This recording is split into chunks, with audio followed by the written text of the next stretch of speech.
ठीक है, अगर हम लोग बात कर रहे थे पेलोड की, तो पेलोड हमारे पास क्या होता है बेसिकली, कि असल जो चीज है कि जिसको जाके वहां पे रन होना। ठीक है, तो आपने अक्सर देखा होगा कि एग्जांपल देता हूँ कि अगर एक सब्जी का ट्रक है, तो उसमें सब्जी के ट्रक में असल काम की चीज क्या है, वो सब्जी, ठीक है, वेजिटेबल्स या फ्रूट, वो असल में पेलोड है। उसको जाके क्या करना है, उन्होंने डिलीवर करना है, ट्रक तो खाली वापस आ जाएगा। ठीक है, तो असल में क्या कर रहा है, ट्रक तो फॉर डिलीवरी यूज हो रहा है, या वहां जाके खाली उसको जो है वो एक प्रॉपर वे में रख देंगे।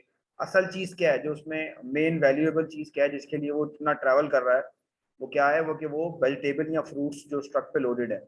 तो सेम लाइक दैट जो है ना, हमारे पास जो बॉम्ब्स हैं, वायरस हैं, मालवेयर सॉफ्टवेयर है, उन सब के अंदर एक पेलोड होता है। वो पेलोड बेसिकली क्या होता है, वो जाके वहां पे रन होता है। ठीक है, और रन होने के बाद वो फिर अपने डैमेजेस जो है ना परफॉर्म कर रहा होता है। इसकी आसान सी एग्जांपल, जैसे हमारे पास वॉर्म है, वॉर्म में भी पे लोड होता है, वायरस में भी पे लोड होता है। वॉर्म जाता है, वॉर्म का असल काम क्या है कि वो अपने आप को रेप्लिकेट करे, यानी कि एक सिस्टम से दूसरे सिस्टम के ऊपर क्या है, रेप्लिकेट करे। वॉर्म बेसिकली आईपी एड्रेसेस के ऊपर मूव कर रहा होता है, यानी कि वो जितने भी कनेक्टेड आईपी एड्रेसेस आपके साथ होते हैं वो उनको सर्च करता है, और उसके बाद उस आईपी एड्रेस पे अपने आप को क्या कर रहा होता है, मूव करवा लेता है। तो उसमें साथ में असल में वो पेलोड लेके जा रहा होता है। असल जो स्टोरी है वो पेलोड की होती है, जिससे जाके डैमेज परफॉर्म करने होता है। पेलोड्स में हमारे पास क्या है, malicious payloads can do extreme damage, for example by randomly deleting files from the victim's hard disk drive और by installing some other types of malware. तो एक तो ये कि वो कह रहे हैं कि हो सकता है कि विक्टिम की हार्ड डिस्क में से जो है ना वो फाइल्स को डिलीट कर दे, या फिर वो कुछ ऐसे सॉफ्टवेयर इंस्टॉल कर ले कि जो रैट के तौर पे यूज हो रहे हैं, जिसको हम रिमोट एक्सेस कहते हैं। और मे भी हो सकता है कि वो किसी स्पेसिफिक फाइल को डिलीट करना चाह रहे हो। अक्सर आपने हो सकता है मूवीज वगैरह में देखा हो कि वो अगर किसी के सिस्टम की फाइल को डैमेज करना है, तो वो उसमें क्या करते थे कि एक फाइल इंस्टॉल कर लेते हैं या एक वायरस इंस्टॉल कर देते थे। तो सिस्टम की जितनी भी फाइल्स थी वो सारी या तो डिलीट हो जाती हैं, वो सिस्टम क्रैश हो जाता है। तो बज़ाहिर तो वो फिल्मों में देखने में तो बहुत अच्छा लगता है, फिक्शन में, लेकिन ऐसा 100% नहीं होता। समाओ हम परसेंटेज में अगर हम बात करें तो 50-60% that is possible, but not the 100%।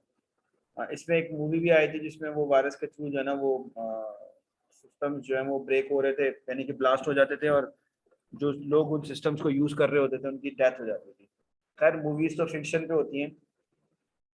तो अब उसमें बेसिकली ये बता रहा है कि वो हो सकता है कि आपकी फाइल को डिलीट कर दे। हो सकता है कभी कभी ऐसा हुआ हो कि आपने यूएसबी के अंदर कोई फाइलें रखी हो और वो आपने किसी सिस्टम में लगाई हो जो कि इन्फेक्टेड हो। तो उस सिस्टम में लगने के बाद जब आपकी यूएसबी के अंदर जितनी भी फाइल्स या डाटा था, वो सारे का सारा क्या होता है कि वो या तो हाइड हो जाता है, या फिर आप जब उस पर डबल क्लिक कर रहे होते तो वो ओपन नहीं होता। तो उसमें होता क्या है, वो कुछ भी नहीं करता। बहुत छोटा सा टास्क है। अगर मैं आपसे कहूँ कि वो क्या काम करता है, वो ये करता है कि मैं एग्जाम्पल दे रहा हूँ कि मेरी यूएसबी के अंदर वर्ड की 10 फाइलें पड़ी, एग्जाम्पल दे रहा हूँ। तो अगर मेरे पास एक ऑप्शन होता है हाइड का, तो अगर मैं उनको हाइड कर दूं तो वो तो हाइड हो जाएंगी। अच्छा, मैं काम करता हूँ कि मैं उनको हाइड करके एक फोल्डर बनाता हूँ, उसके अंदर रखता हूँ, उस फोल्डर को भी हाइड कर देता हूँ, और सेम नाम की, उसी सेम नाम की डमी फाइलें बना के वहीं पे रख देता हूँ। जब आप क्लिक करेंगे आपको डाटा मिलेगा ही नहीं, बोलेंगे तो फाइल है ही नहीं, तो खाली फाइल है। So that is the way जो वायरस जो है वो आपके पास क्या कर रहा होता है, आपको परेशान कर रहा होता है, तंग कर रहा होता है, और आपके सिस्टम की फाइल्स डिलीट कर रहा होता है। मे बी कि वो आपको डिलीट भी कर दे, डिलीट भी कर सकता हो। अगर वो आपकी फाइल्स को जब वो हिडन कर रहा है, फोल्डर में मूव कर रहा है, उसी उसी सेम नाम की नई फाइलें बना रहा है, तो वो आपको डिलीट भी कर सकता है फाइल्स। ठीक है, ये भी पॉसिबिलिटी है।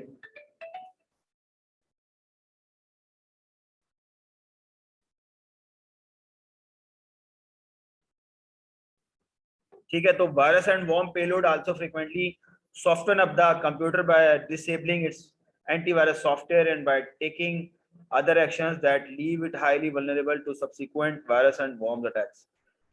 इसी वजह से मैंने आपको पहले भी बताया था कि जब कभी भी आप अपने सिस्टम के अंदर आपके, अगर मैं विंडोज 10 की बात करूं, अपडेटेड विंडोज 10 की बात करूं, कि उसके अंदर अगर आप अपने, ये वाली जो नीचे वाला जो पैराग्राफ है उसके अकॉर्डिंगली बता रहा हूँ कि अगर आप अपने जो सिक्योरिटी डिफेंडर, वैसे तो विंडोज सिक्योरिटी डिफेंडर कहते हैं उसको, या विंडोज सिक्योरिटी कहते हैं उसको, तो उसके अंदर अगर आप उसकी जो रियल टाइम प्रोटेक्शन है या दूसरी जितनी भी प्रोटेक्शन अगर आप ऑफ कर देते हैं, तो क्या होता है, क्या होता है वो, मतलब उस टाइम पे तो ऑफ हो जाती है, लेकिन अगर आप जैसे सिस्टम को रीस्टार्ट करते हैं या शट डाउन करके दोबारा से स्टार्ट करते हैं, तो वो क्या करता है कि वो सारी जितनी भी एंटीवायरस के अंदर जितनी भी वो होती हैं आपके रियल टाइम प्रोटेक्शन है, जो भी प्रोटेक्शन है वो ऑटोमेटिकली विंडोज 10 ऑन कर देती है। क्यों? क्योंकि वो कह रही होती है कि maybe before shut down और before restarting there is some worm and a virus who disable the antivirus, so that's why by default. अच्छा, आप चाहें भी तो इसको वैसे चेंज नहीं कर सकते, चेंज कर सकते हैं वैसे अगर आप चाहें तो, इट्स अप टू यू। लेकिन बाय डिफॉल्ट एक जनरल यूजर की अगर हम बात, एक आम यूजर की, ठीक है, तो वो उसको जो है ना वो आपके पास रीस्टार्ट होने पे आपको विंडोज सिक्योरिटी जो है ना वो दोबारा से ऑन होकर मिलेगी। ठीक है, ये नीचे वाली जो बात है ना, जो पैराग्राफ है इसके मतलब समझ लें कि बिसाइड मैंने ये बताया आपको कि मतलब ये इसका उलट बताया मैंने कि यहाँ जो ये बात कह रहा है उसका हम का मार्केट में क्या इसका प्रोफेशनली मतलब विंडोज उसका क्या सोल्यूशन दे रही है। ठीक है, उसके बाद एक और बता रहा है कि 2004 के अंदर हमारे पास क्या था, दी Aberdeen Group served 162 companies. They found that each firm lost an average of $2 million per virus or worm incident and spent an additional $1 lakh to clean up computers after an attack. Both numbers increased with company size. Most companies reported enduring on average one incident per year. ठीक है, although many firms reported multiple incidents. ठीक है, तो ये इन्होंने खुद इस बात को ऑन किया कि हमारे पर ये अटैक हो रहा था और हमने इतना बड़ा जो है वो लॉस उसमें बर्दाश्त किया और हम डेली बेसिस के ऊपर वो कह रहे हैं कि हम उसको क्लीनिंग भी कर रहे थे, लेकिन फिर भी हम ये जो है लॉस हम बर्दाश्त कर रहे थे। मोस्टली कॉर्पोरेट सेक्टर में होता है कि अटैक्स तो परफॉर्म हो रहे हैं but companies are not owning that thing. Why? Because जो उनकी एक मार्केट के अंदर जो एक वैल्यू है वो उस पर स्टेक पे लग जाती है, इसलिए वो लोग उसको ऑन नहीं करते उसकी वरना अटैक्स बहुत होते हैं। आपको ऐसा लगता है कि न्यूज़ में अटैक्स नहीं आते, लेकिन अटैक्स बहुत ज़्यादा होते हैं। जैसे पिछले दिनों पाकिस्तान में पिछले साल की शायद बात है या 6-7 महीने पहले की बात है कि के इलेक्ट्रिक के ऊपर जो है ना एक अटैक हुआ था रैंसमवेयर का, जिसको के इलेक्ट्रिक ने कम्प्लीटली डिसऑन किया था। क्यों? क्योंकि उनकी मार्केट रेपुटेशन और जो उनके मार्केट शेयर्स हैं वो नीचे गिर जाते हैं, लोग पैसा निकालना शुरू कर देते हैं, जिसकी वजह से मार्केट कंपनी को लॉस होता है। तो ये अटैक्स, इस तरह के जो अटैक्स हैं वो इसलिए भी उनको जो है वो हाइड रखा जाता है ताकि कॉर्पोरेट सेक्टर में या मार्केट की जो वैल्यू है वो डाउन ना हो। ठीक है, अनदर सिक्योरिटी फर्म MI2G वो बता रहा है कि उसने को 2004 के अंदर जो है वो इतना नुकसान किया $290 पर PC in the firm it study. ठीक है, तो यानी कि तकरीबन 290 पीसी के अकॉर्डिंगली जो है ना वो इन्होंने लॉस जो है वो बर्दाश्त किया। अच्छा, अब हमारे पास नेक्स्ट कैटेगरी में बस दो खतरनाक हैं, जो सबसे ज्यादा खतरनाक हैं वो है तोरजान होते हैं rootkits. Rootkits normally सबसे ज्यादा डेंजरस होते हैं। वायरस देखें, आजकल वायरस का सोल्यूशन तो एक आपके पास ये है कि आप अपने सारा डाटा, अगर आपका क्लाउड पे है तो आपका वायरस आपको कुछ भी नहीं कर सकता, क्योंकि अगर वो आपके सिस्टम में डैमेजेस कर भी रहा है तो वो आप अपना डाटा जो है ना क्लाउड से उठा सकते हैं। नॉर्मली अगर आप देखें तो आप अपना बैकअप वगैरह क्लाउड पे बना रहे होते हैं मोस्टली। और दूसरी बात ये कि अगर हम वॉर्म्स की बात करें तो वॉर्म्स भी लोकल एरिया नेटवर्क के ऊपर जो है ना ज़्यादातर एक्टिव है। इंटरनेट के ऊपर तो बहुत ज़्यादा एक्टिव है, लेकिन फिर भी उससे उतना ज़्यादा डैमेजेस अब नहीं होते, लेकिन जितना डैमेजेस आपके पास तोड़जान होते हैं तो रूट किट के करंट सिनेरियो में हो रहे हैं। अच्छा, नॉन मोबाइल मालवेयर है आपके पास, must be placed on the user computer through one of a growing number of attack techniques। ठीक है, किसी ना किसी यूजर के कंप्यूटर के ऊपर वो कह रहा है कि उसको जब हम इंस्टॉल करेंगे तो वो क्या करेगा, वो आगे अपने आप को अटैक की टेक्निक जो है ना वो उसको नंबर पूरा placed on computer by hackers. Obviously जिसने बनाया वो हैक ही करना चाह रहा है। Placed on computer by virus और worms as a part of its payload. ठीक है, the victim can be enticed to download the program from a website और एफटीपी साइट। ठीक है, mobile code executed on a web page can download the non mobile malware. तो ये आपके पास है। अभी करंटली मेरे जहन में एग्जांपल नहीं आ रही, वरना मैं आपको कोई ना कोई जावा एप्लेट की या कोई ऐसी एग्जांपल जिसमें कि आपके पास रन टाइम के ऊपर जो है ना आपको वो सॉफ्टवेयर इंस्टॉल करने की बात करता है और वो ये कहता है कि वो सॉफ्टवेयर उसके अंदर इंस्टॉल होगा और वो वहीं से आपको फाइल डाउनलोड करके डिलीट कर देगा। अगर आपने कभी गेम खेला हो, अगर मैं बात करूँ कि फेसबुक पे लोगों ने गेम खोले होंगे, जैसे फॉर्म विली गेम था एक मेरे ख्याल में, बहुत पहले था, गेम नहीं खेले आप लोगों ने? नहीं खेले? अच्छा।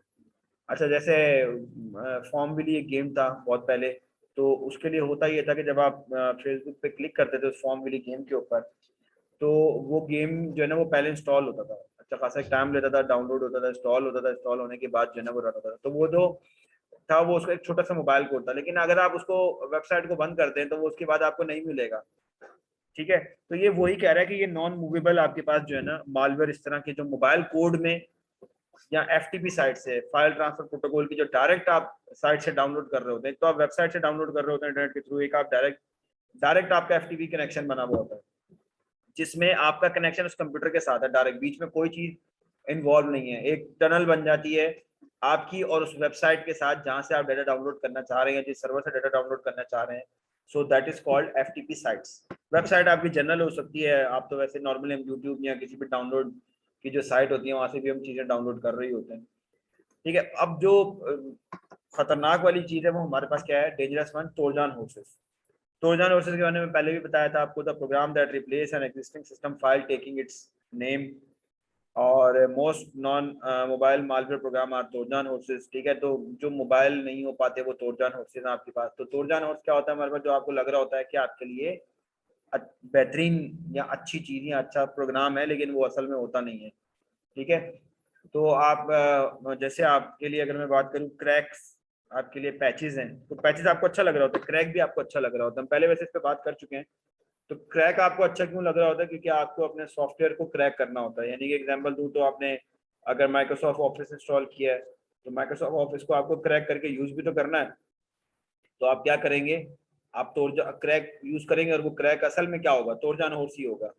ठीक है। Most non mobile early Trojan horses were program that pretend to be one thing, such as a game or a pirated version of a commercial program, but really where malware many of these classic trojan horse still exist। ठीक है। इस तरह के अभी भी exist तो करते हैं। खैर मैं हम देखते हैं अगर हमें नजर आ गया कोई। अच्छा यहाँ पे आ रहा है, तो मेरे पास भी होंगे, हम ढूंढ लेते हैं अगर कोई मिल गया तो।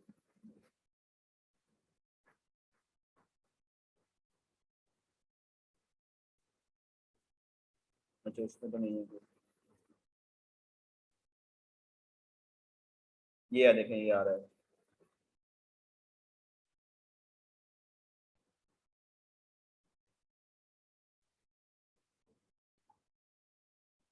It might be ट्रोजान। वैसे ज्यादातर ये ट्रोजान ही होते हैं। अच्छा ये तो कोबाल्ट स्ट्राइक है, ये नहीं होगा क्योंकि कोबाल्ट स्ट्राइक तो खुद एक सॉफ्टवेयर है जो कि ये इसके लिए यूज होता है आपका नेट अटैक्स के लिए। बहुत पावरफुल सॉफ्टवेयर है ये। तो ये हैकर्स यूज करते हैं कोबाल्ट स्ट्राइक। ये मैंने टेस्टिंग के लिए यहाँ पे किया था जब मैं सी एच में पढ़ा रहा था। तो सी एच में वहाँ पे हमने इसको टेस्टिंग के लिए मैंने इंस्टॉल किया था, फिर बाद में मेरे ख्याल में मैंने डिलीट कर दिया था। बट ये कोबाल्ट स्ट्राइक ना, ये देखिए इसने इसको फाउंड किया है। अच्छा इसको कैसे पता लगा ये कोबाल्ट स्ट्राइक जो है वो क्या है आपके पास, ये इसने इसको पकड़ लिया और वो कह रहा है कि जो कोबाल्ट है ये एक इनलेजिटिमेट सॉफ्टवेयर है। ठीक है। और इसको इस सिस्टम में नहीं होना चाहिए। क्यों नहीं होना चाहिए, क्योंकि ये इस सिस्टम को क्या कर सकता है, हार्म कर सकता है। तो वो देखेंगे the program has potentially unwanted behaviour. Unwanted behaviour से मुराद क्या होगा, ये उन फाइलों को रीड करने की कोशिश कर रहा होगा या वो एक्टिविटीज परफॉर्म कर रहा होगा जो कि विंडोज ने अलाउ नहीं करी। ठीक है। बहुत आसान सी एग्जांपल है अनवांटेड बिहेवियर की, कि आपका अनवांटेड बिहेवियर क्या है कि अगर सिग्नल रेड है तो आपको अपनी बाइक रोकनी है, लेकिन आपने चलाना शुरू कर दी, तो that is the unwanted behaviour. ठीक है। तो सेम लाइक इसी तरह से ये भी, इसमें भी कुछ रूल्स हैं, कुछ स्टैंडर्ड्स हैं जिनको प्रोग्राम्स जो है वो फॉलो करते हैं। अगर वो नहीं करेंगे तो क्या होगा कि वो that is called the unwanted behaviour. अब मैं देखूं इसमें शायद कोई ना कोई तोड़जान तो होगा।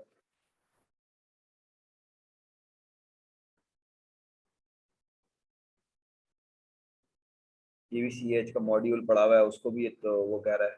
ये कुछ सॉफ्टवेयर थे सी एच के, ये टूल्स हैं बेसिकली हैकिंग के। फिर देखिए क्रिप्टेड फाइल एक्स करके, तो ये इस तरह के ना लिस्टेड है इसके पास। ये इसको कैसे पता है, क्योंकि मैंने अभी थोड़ी देर पहले जैसे आपको बताया कि इसके पास सारी डेफिशिएंसीज होती हैं। जो डेफिशिएंसी आती है नई, उसमें हमारे पास क्या होता है कि इसमें ये बता रहा होता है। आप चाहें तो इसको आप यहाँ से भी देख सकते हैं जो डेफिशिएंसीज हमारे पास आ रही। मैंने वैसे बंद करी हुई है अपने पास अपडेट।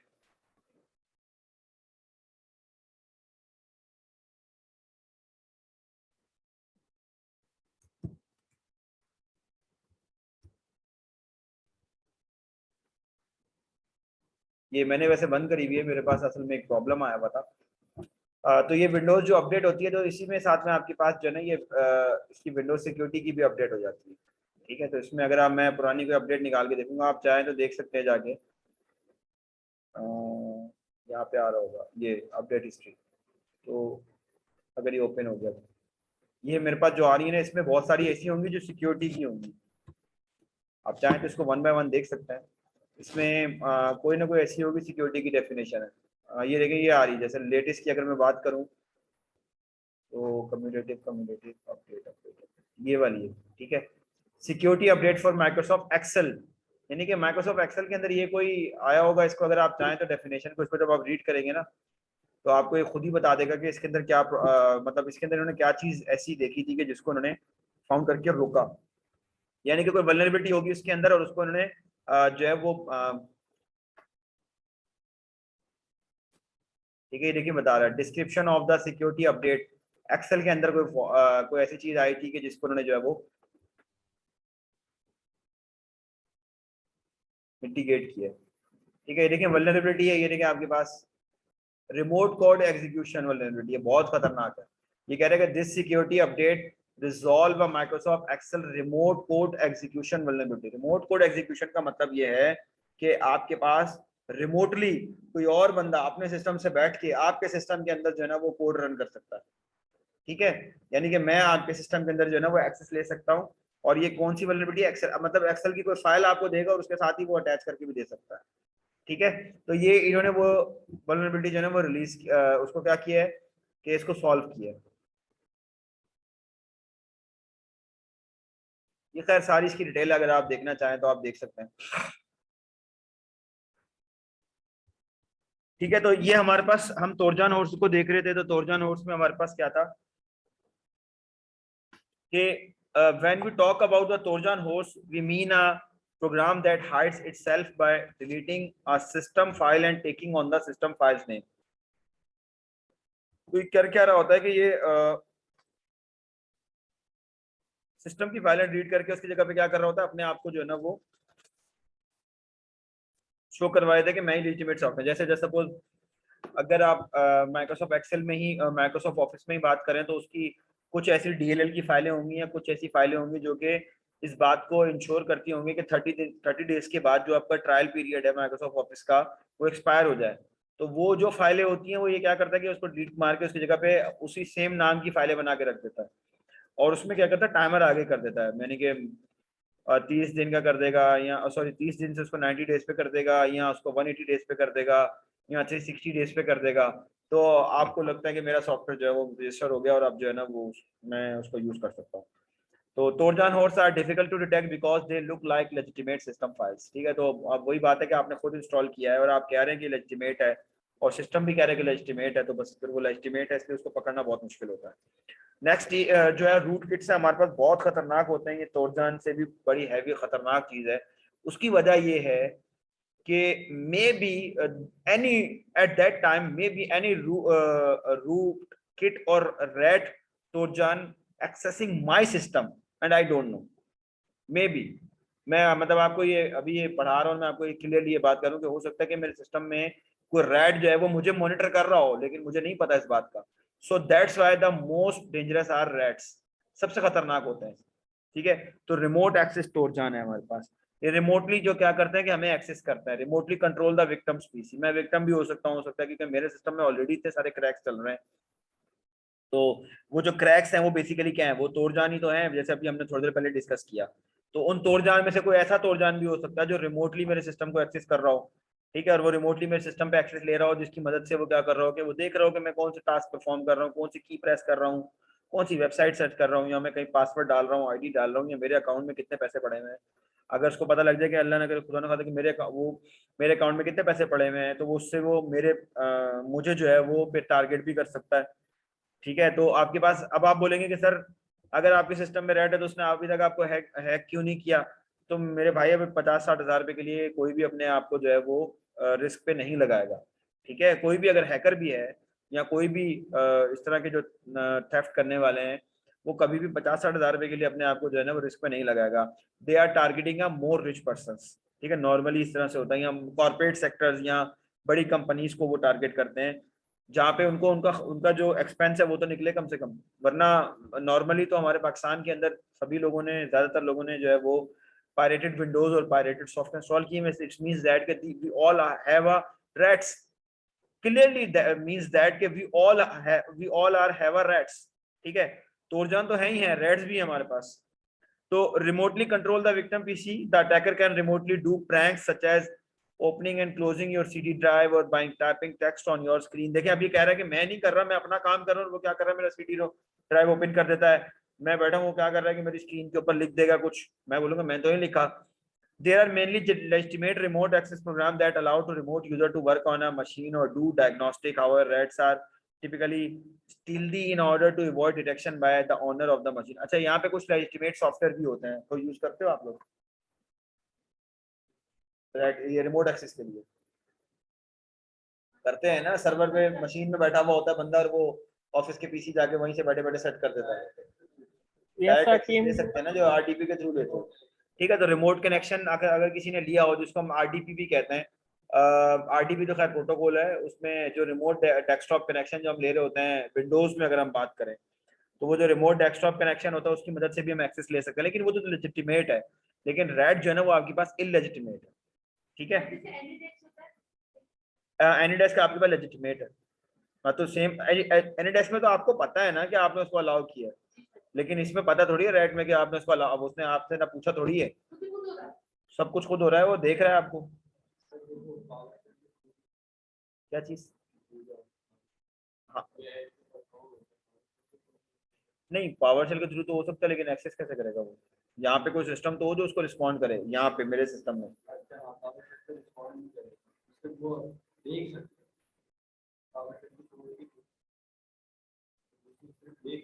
नहीं देख सकता अपने ही इसी सिस्टम में।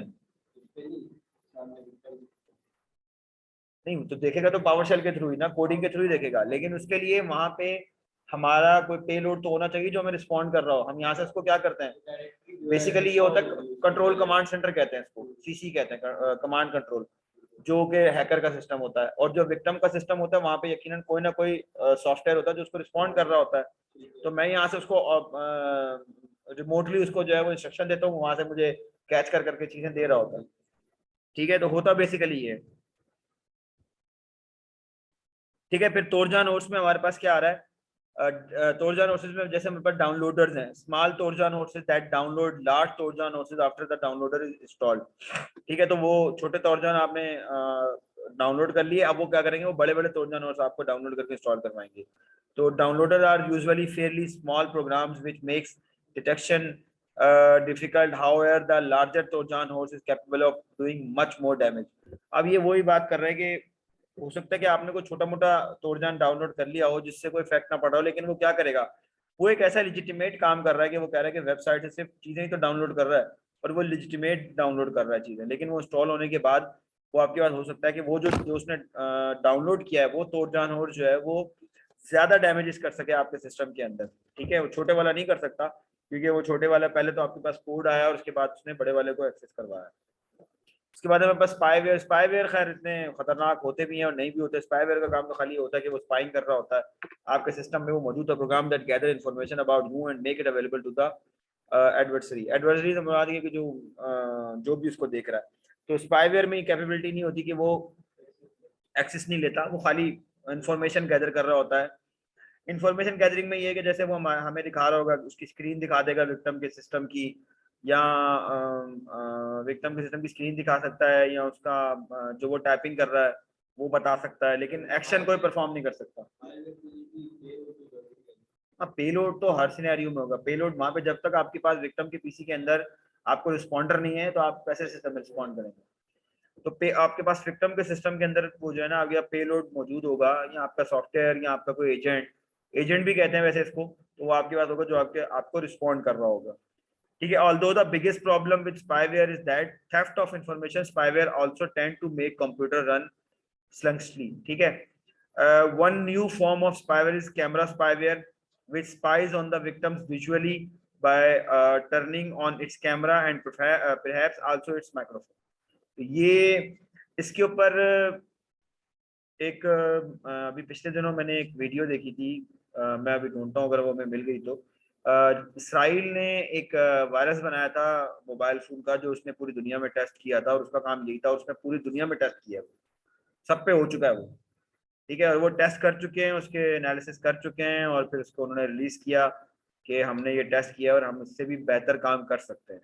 ठीक है, वो कोई बहुत अच्छा वायरस, बहुत अच्छा उन्होंने कोई बनाया था, तो वो अभी हम उसको देख भी लेंगे इंशाल्लाह, ताकि आप लोगों की थोड़ी नॉलेज में भी इजाफा हो। उसके बाद है हमारे पास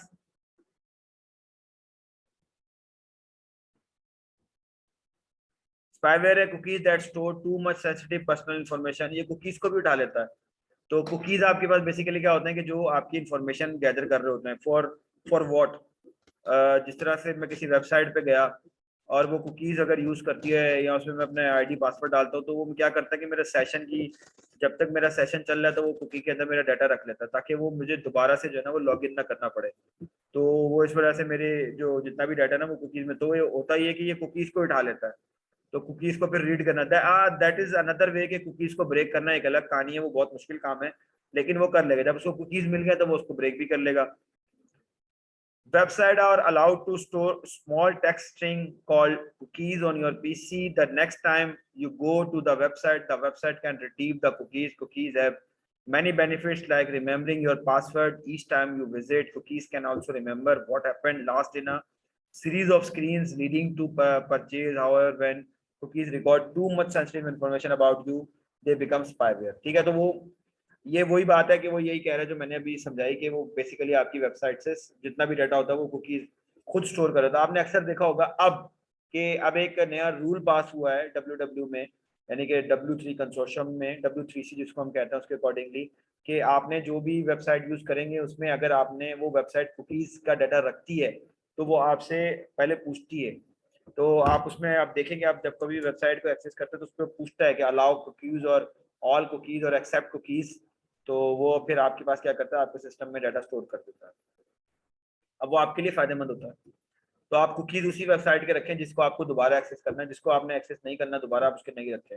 और खासतौर पे उन वेबसाइट के कुकीज ना को अलाउ ना करें जहाँ पे आपने आईडी पासवर्ड दिया। एग्जाम्पल दे रहा हूँ, अगर आप जे डॉट पे जाते हैं या खाड़ी पे जा रहे हैं या किसी ऑनलाइन स्टोर पे जा रहे हैं, दराज पे जा रहे हैं, और वहाँ पे अगर आपसे वो पूछ रहा है कि कुकीज स्टोर करने के लिए, तो आप ना करें। ठीक है, आप उसमें बोले कि विदाउट कुकीज ही जो है ना वो इसको जाने दो, मैं नेक्स्ट टाइम जो है ना वो दोबारा चला लूंगा। उससे फायदा ही होगा कि आपका जो है वो सिस्टम पे लोड एक तो खैर बढ़ जाएगा, लेकिन सिक्योरिटी बेहतर हो जाएगी। सिस्टम पे लोड इसलिए बढ़ जाएगा कि नेक्स्ट टाइम जब भी आपको उसको एंटर करने की कोशिश करेंगे, जब एक्सेस करेंगे, तो बहुत दोबारा से पूरी की पूरी वेबसाइट डाउनलोड होगी। तो और जाना उसमें जैसे की स्ट्रोक लॉगर है, की स्ट्रोक में हमारे पास ये है कि जो मैं अगर अपने पास यहाँ पे कुछ टाइप कर रहा हूँ, तो वो जो भी मैं टाइप कर रहा हूँ वो सारा वहाँ पे रिकॉर्ड हो रहा है। तो अगर मैं यहाँ पे लिख रहा हूँ आई एम मुबशिर यूसुफ या data and network security class, तो वो सब उसके पास लिखा हुआ आ रहा है। जो जो मैं कीबोर्ड पे प्रेस करता रहूंगा वो क्या करेगा, उसके पास कैप्चर होता रहेगा। फिर इसके बाद है स्पाईवेयर में पासवर्ड स्टीलिंग है हमारे पास। जाहिर सी बात है मैं पासवर्ड तो लिखूंगा ही ना। ठीक है, पासवर्ड तो लिखूंगा ना। तो पासवर्ड जो है वो अब मैं जब लिखूंगा तो वो अपने कीबोर्ड से लिखूंगा। तो जब मैं कीबोर्ड से पासवर्ड लिखूंगा तो क्या होगा कि वो की स्ट्रोक में हमारे पास जो है ना वो उसको स्टोर कर लेगा। अच्छा, आई एम ट्राइंग कि मैंने ये वैसे CH में ये मैं करवा चुका हूँ, ये सब हम कर चुके हैं। हमने खुद से हमने वो बनाए हैं काली लिनक्स के अंदर जो है वो मेटास्प्लॉइट के थ्रू हमने जो है वो बनाए हैं, क्या नाम है आपका, मैंने वायरस हमने क्रिएट करे थे, मैंने उनको क्रिएट करवाए थे वायरसेस, और हमने उसमें ट्रोजन भी बनाए थे, हमने उसमें रैट भी बनाए थे, हमने उसकी प्रैक्टिकल इम्प्लीमेंटेशन भी करवाई थी मैंने स्टूडेंट्स को। फिर मैंने की स्ट्रोक्स भी बनवाए थे, फिर मैंने जो की लॉगर्स भी बनवाए थे, पासवर्ड सीलिंग भी हमने करी थी, और हमने स्क्रीन कैप्चर भी करी थी, वीडियो कैप्चर भी करी थी, स्क्रीन शॉट कैप्चर भी करा था। ये सारे मैंने टास्क अल्हम्दुलिल्लाह उसमें हमने CH में किए थे। तो मैं कोशिश करूंगा कि यहाँ पर भी जैसे हमने पिछली क्लास के अंदर भी आपको याद होगा कि हमने थोड़ा बहुत एक्टिविटी परफॉर्म करी थी, because this is a degree level course, और इसके अंदर वो हम सिर्फ उसको डिस्कशन लेवल तक लेके जा सकते हैं, प्रैक्टिकल इंप्लीमेंटेशन उतना ज्यादा नहीं कर सकते। सो आई एम ट्राइंग टू के वो हम उसको कर पाए मेटास्प्लॉइट के थ्रू, लेकिन उसके लिए पूरे एक लैब बनानी पड़ती है, वो उसके लिए अच्छा खासा टाइम रिक्वायर्ड होता है। असल प्रॉब्लम उसके रनिंग का नहीं, असल प्रॉब्लम है उस लैब का। वो लैब बनानी पड़ती है तो वो थोड़ा सा मसला करता है, उसमें ज्यादा टाइम जाया हो जाता है। ठीक है, उसके बाद हमारे पास क्या, डाटा माइनिंग स्पाईवेयर। तो डाटा माइनिंग स्पाईवेयर क्या कर रहा होता है, देखिए ये तो था हमारे पास पासवर्ड स्टीलिंग स्पाईवेयर जो कि पासवर्ड को कैप्चर कर रहा है, और एक है हमारे पास डाटा माइनिंग स्पाईवेयर और ये क्या कर रहा था, search through your disk drive for the same types of information sort by keystroke logger, it also send this information to the adversary. यानी कि वो क्या कर रहा होता है, वो सेम टाइप का जो डाटा है या सेम टाइप की जो इन्फॉर्मेशन है वो क्या कर रहा था, आपके सिस्टम से उठा रहा था। अच्छा, अगर मैं एक बात करूं कि हमारे ऑफिस के अंदर जो है वो एक लीगल ऑफिस है, एग्जांपल दे रहा हूँ, तो लीगल ऑफिस है तो उसमें ज्यादातर किस तरह की फाइल्स पड़ी होंगी, वर्ड की, एक्सेल की, या डेटाबेस अगर पड़ा हुआ है, डेटाबेस खैर नहीं है वहाँ पे, तो एक लीगल फर्म है तो उसमें मेरे ख्याल में ज्यादातर तो वर्ड की फाइल होगी, वर्ड और एक्सेल की, तो वो वर्ड और एक्सेल टाइप की सारी फाइल उठा लेगा। सही है। तो उस टाइप की फाइलें उठाने से इससे क्या होगा कि उसकी इंफॉर्मेशन जो है ना वो आपके पास गैदर हो जाएगी। ठीक है, वो एक सेम टाइप की इंफॉर्मेशन को वो गैदर कर लेगा। ठीक है, thank you so much class.